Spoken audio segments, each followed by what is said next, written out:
very much, Regina. Thank you for your questions too. And now, please, the floor is yours, Timo. Okay, thank you. Do you hear me? Okay, is the microphone on now? Yes. Super. So I'm Timo Halttunen. Nice to meet you, and thank you for the invitation to speak in this seminar. I am also promoting something as Regina did. I'm promoting my book that I edited about promoting, assessing, recognizing, and certifying lifelong learning. Maybe I put it here so it doesn't take more time to talk about it, but as an editor of this book, I must say that after reading it several times, it is a very interesting book, and I think you are the perfect target group for this book. So it's the same with the Bible. So as believers of lifelong learning, so let's have a look on my agenda now about new and emerging professions and what kind of competencies are needed there.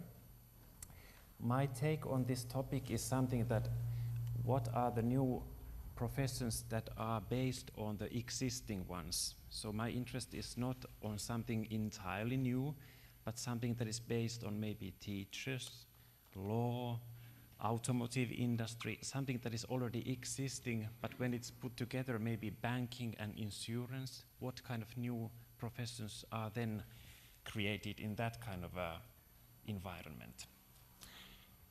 But let me start with the question for you. How do you learn to be a professional, and how do you learn a profession? Is it like this? You go to school to meet some people who master a profession. This could be the case, and this is how you are seated in this auditorium. But is this the same case with the new and emerging professions? When there are, for example, no teachers or masters of the trade somewhere there in the working life, who would you actually go to learn that new profession? But maybe to give you a fruit of thought, what could be a kind of a profession that we would maybe identify here, so this concept would be easier for you. So I was thinking maybe we can start from e-learning. That is something that all of us have kind of embraced in the last maybe 10, 15 years. And you could think about an e-learning study designer or a study coordinator. What kind of competencies did this person need to have in order to professionally do that job? So that could be maybe make it more concrete what we are actually talking about when we are talking about new and emerging professions and how you learn to be an expert on that. One thing for sure is the shared body of knowledge that these people would have. And one way to look at how you become a professional would be the 4 ages of professionalization. In the first phase, there would be the pre-professional age. Now, how difficult can it be to put your lectures to the internet for a learning platform, like a Moodle? That is something a secretary could do. Don't you agree with me? It couldn't be that difficult. So in the first stage, that would be something that anybody can do it. But then some people who are really interested in e-learning, they would actually notice that that is not true. There is something really important, that how people learn in the computer-assisted or technology-assisted learning environment.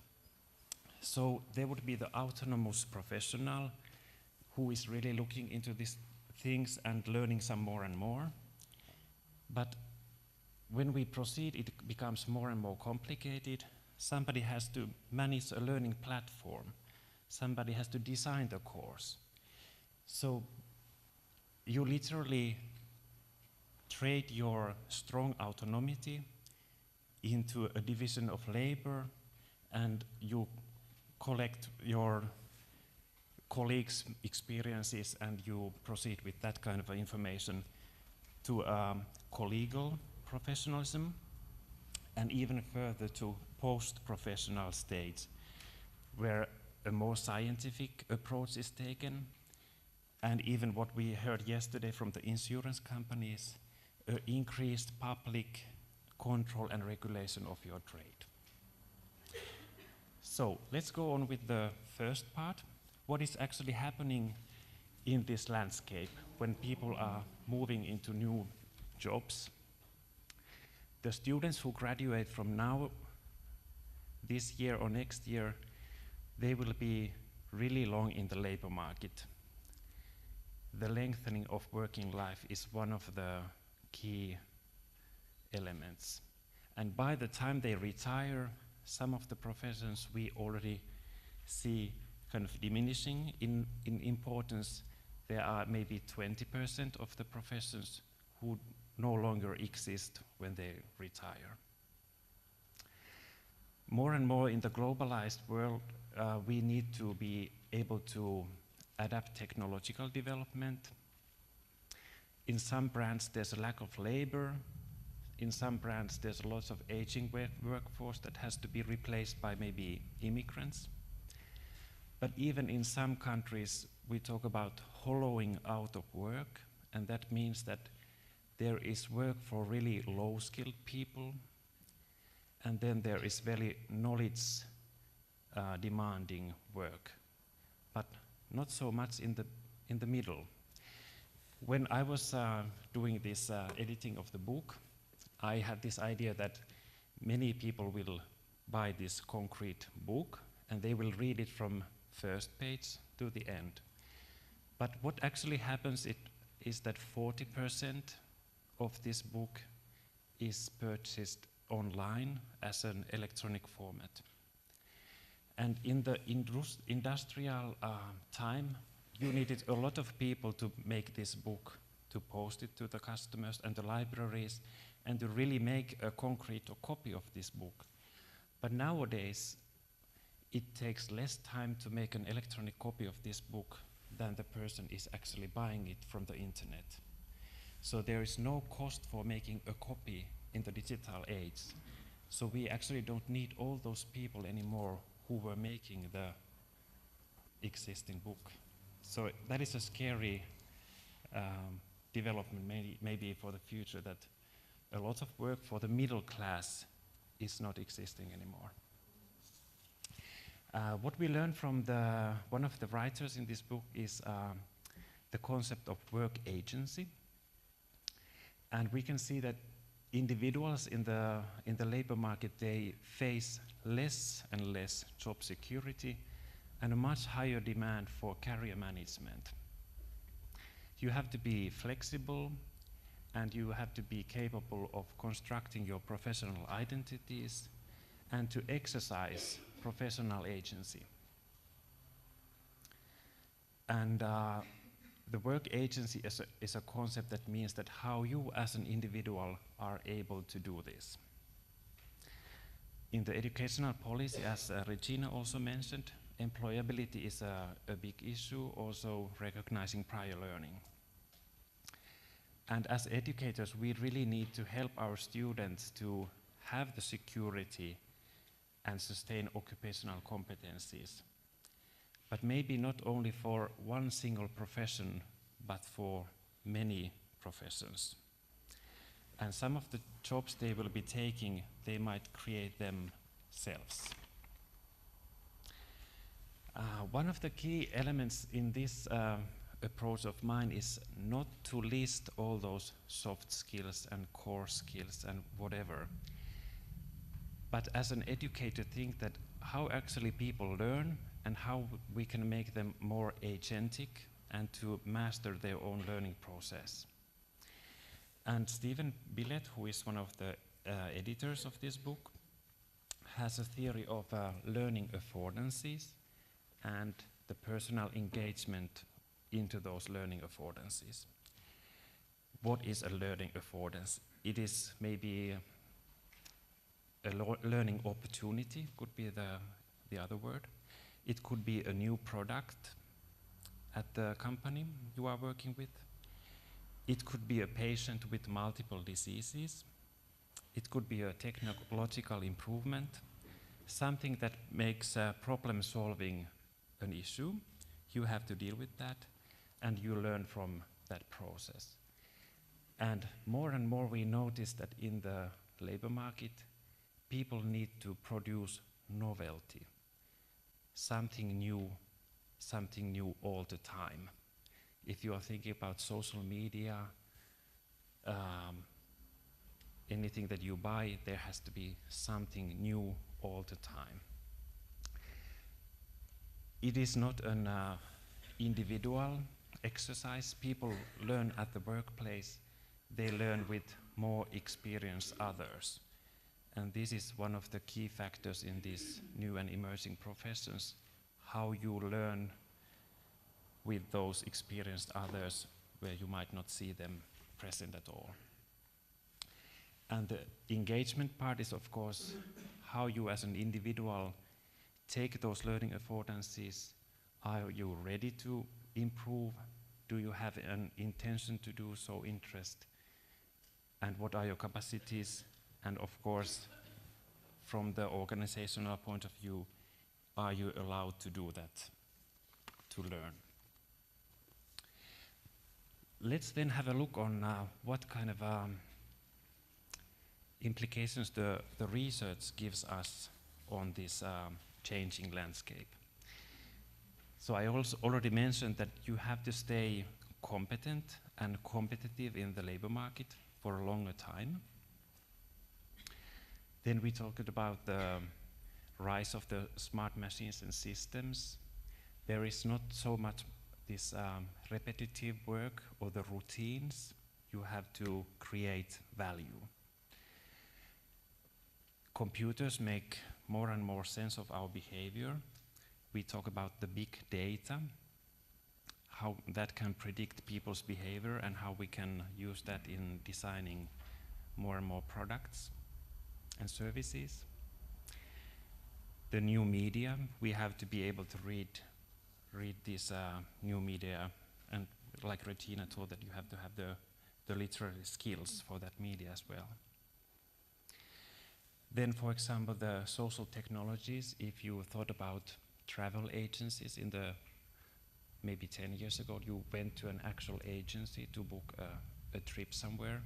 Now you book your flights and everything, hotel online. And what people said about the hotel means a lot. And you base your judgments on other people's views. If you were owning a hotel, you would really pay attention to the customer feedback online. Then if we have a look at what kind of ideas researchers and maybe practitioners have gotten for the future competencies. NVL is a Nordic network for adult learning. In 2007 they had a think tank project and they saw that there are these kind of relevant competencies: professional competencies, social competencies, and personal competencies. This could be like maybe an educator point of view. Then how does it look to have maybe an employer point of view? United Nations said that for the future employees, these are the values they have for the recruiting business. And you can see that creativity is there, building trust, to have a vision, to be able to empower others. So are these the skills that we are looking for? And as educators, how can we help people to have these skills? And even further into research, this is one of the central reports from University of Phoenix. And there are also listed some things that must be really familiar for you: transdisciplinarity, adaptive thinking, sense making. But there are some new issues as well, like cognitive load management. When you have lots of information and all these inputs from the society, how you manage your cognitive load. virtual collaboration. You have to be able to work online, drive engagement, demonstrate presence as a member of a virtual team. You have to have a design mindset to be able to perform in a slippery surface, so to say, in context where only part of the requirements are known. Are these some of the competencies that you as educators also need to have? How does it look like to you?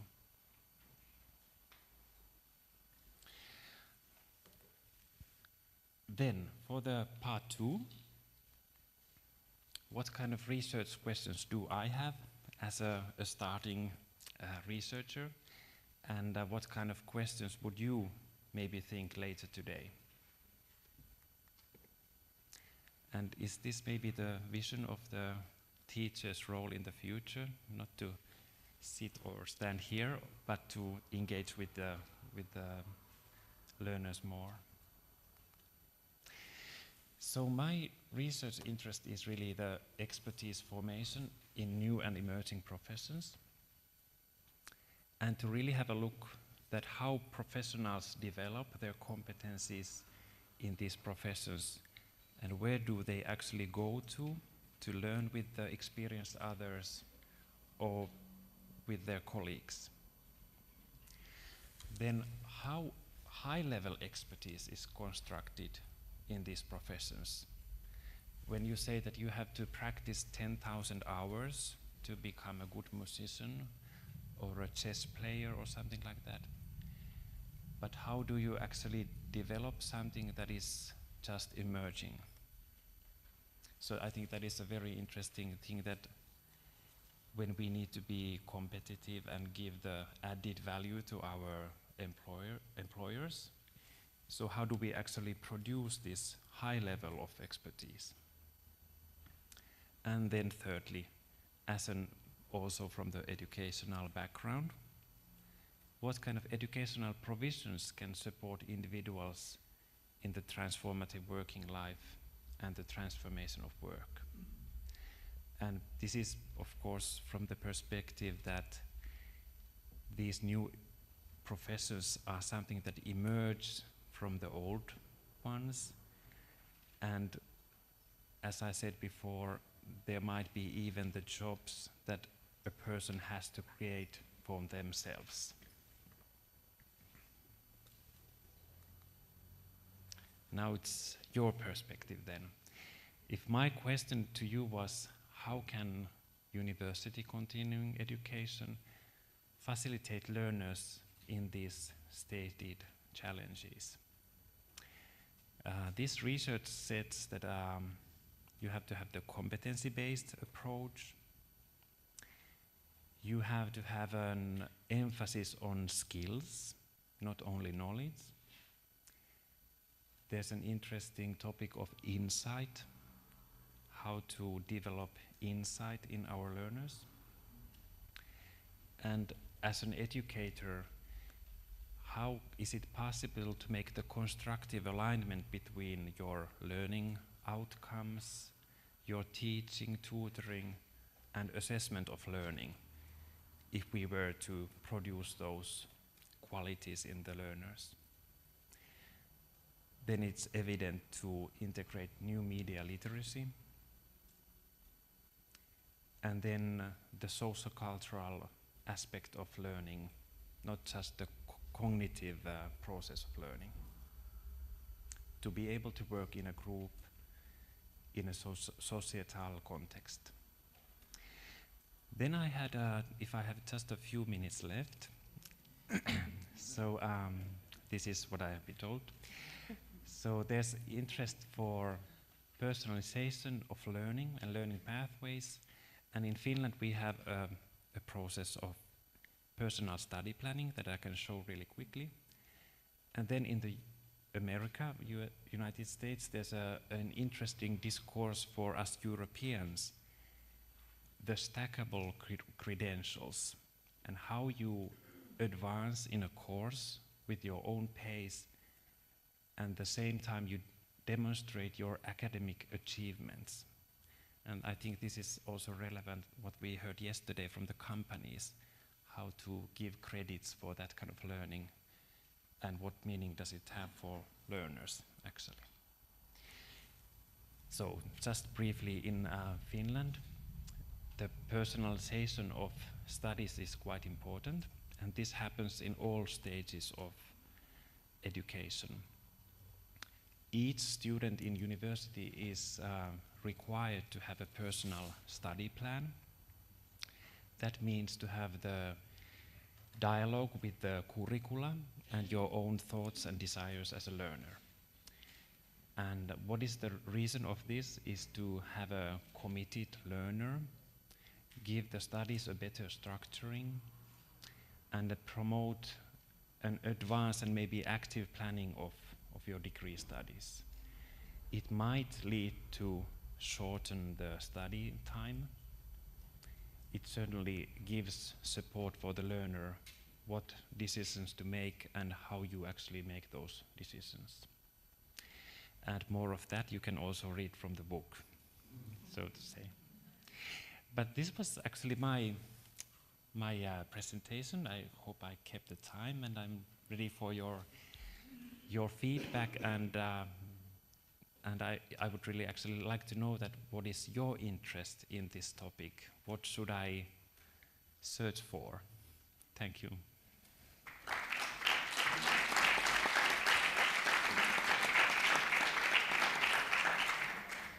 Thank you very much, Timo, for this is an inspiring presentation. As I said before, you will get feedback from the groups, from the working subgroups, that's for sure. Maybe some participants have questions for you to directly answer. Thank you. Thank you very much. There is some neuron that is working without my awareness. I have a question to pose, not only to you, of course. I think that all the landscape you described said us that teaching function is changing, and with the MOOCs, for example, the teaching action is only a very limited part of learning process. This means that we must project a sharing teaching function with a great importance for two areas of professions. The first one is the teacher assistance. The tutor is the real teacher in this landscape. Especially if you mix, there is a chapter on this maybe in your book, especially if the new standardization process of teaching is the MOOC. So you have two extremes. From one side, no more 200 people in your room, but 2 million maybe. On the other side, you must personalize learning process. This is impossible with this massive kind of courses that are growing in our world. So, from one side, you must share the teaching function with learning assistants.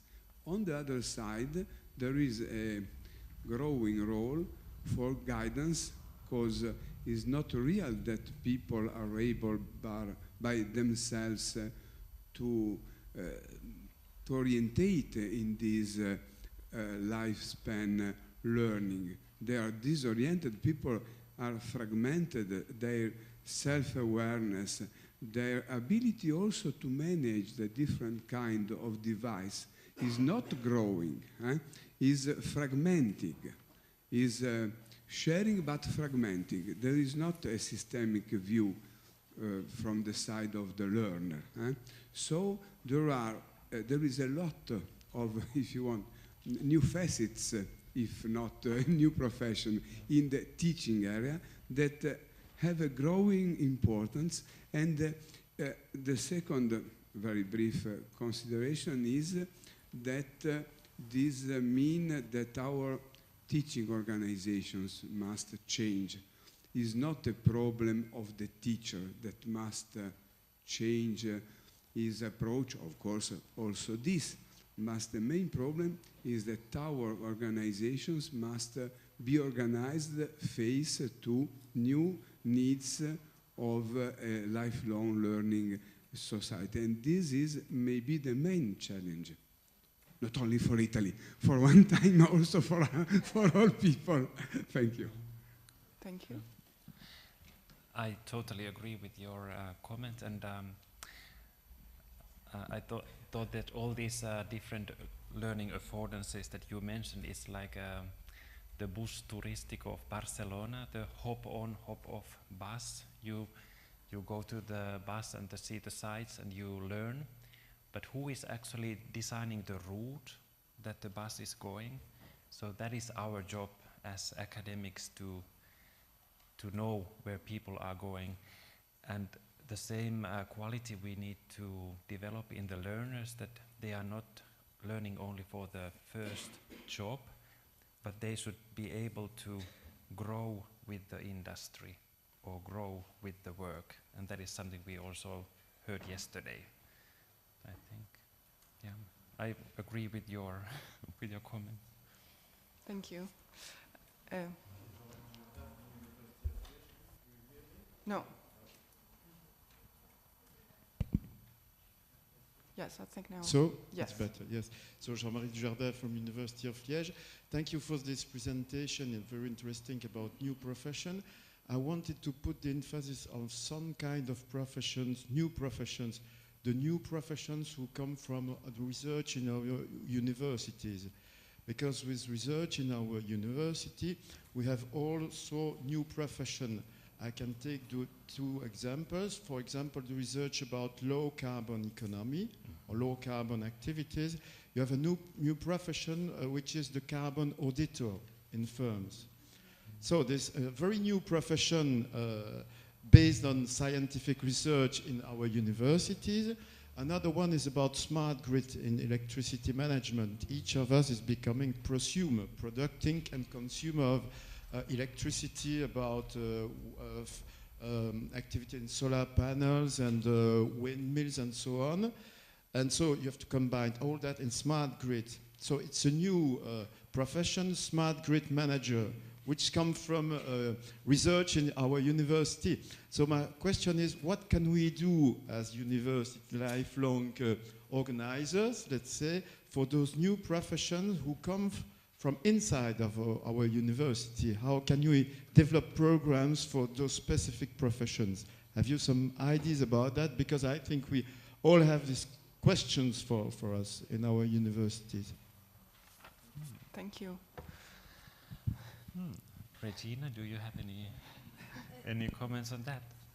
I don't know if you like my comment.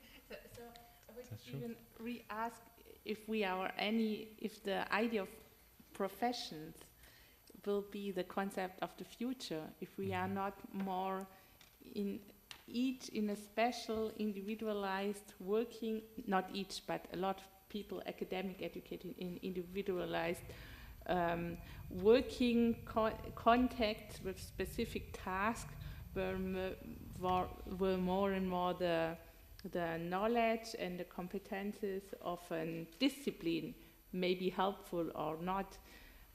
But I'm hesitating that we are able in the future to design professions and educate people to work in the professions. So I think we are more developing a broad knowledge, maybe competence ground, where people can adapt individually to their working places. So even if I'm working on the question of professionalization, I'm hesitating that that will be the concept of the future. Not because I like it, but if we are looking at the situation and the individualization which is going on and on. So. Yeah, I guess I would have the same answer as a sociologist as you.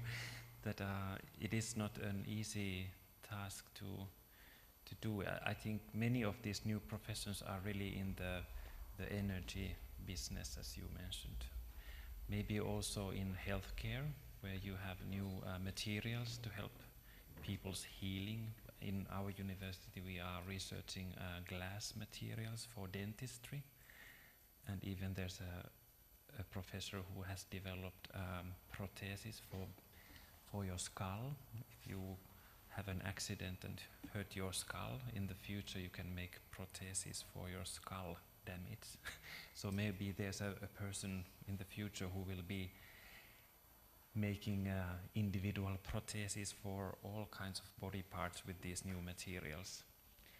So some of these we know, and some of these they are just emerging, but maybe it's for the next talk to really answer your question as a group, how you see it, but maybe we don't have so many answers here yet. I think we have just time for one last question. Oh, I see two, so let's take two. And Okay, so Martina from Medical University of Graz again.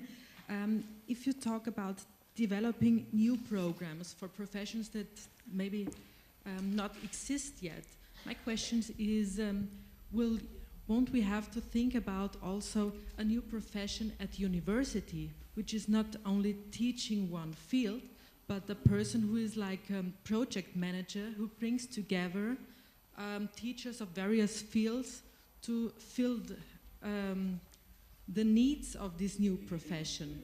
Wouldn't it be something also part of your research to find out whether maybe also the universities have to adjust and develop the profession of new program developers, which are not only professors of a certain faculty or a certain subject? Yeah, exactly. That's the third question I have, that how as educators we need to develop to meet these desires of the new professions, and is it an individual task or is it a group task? Maybe a group task more than individual. I think there is plenty to work on in the subgroups. It's not the task only of the teachers. It's a triangular task with fields, as yesterday we said, and with people that must learn. It's a triangle. It's not only a triangle of teachers. It's a triangle of society. Yeah. Only this. True. Thank you very much for the comment. So Rob? I think maybe I get the last question. Yes. Rob Mark, University of Strathclyde, Glasgow, Scotland.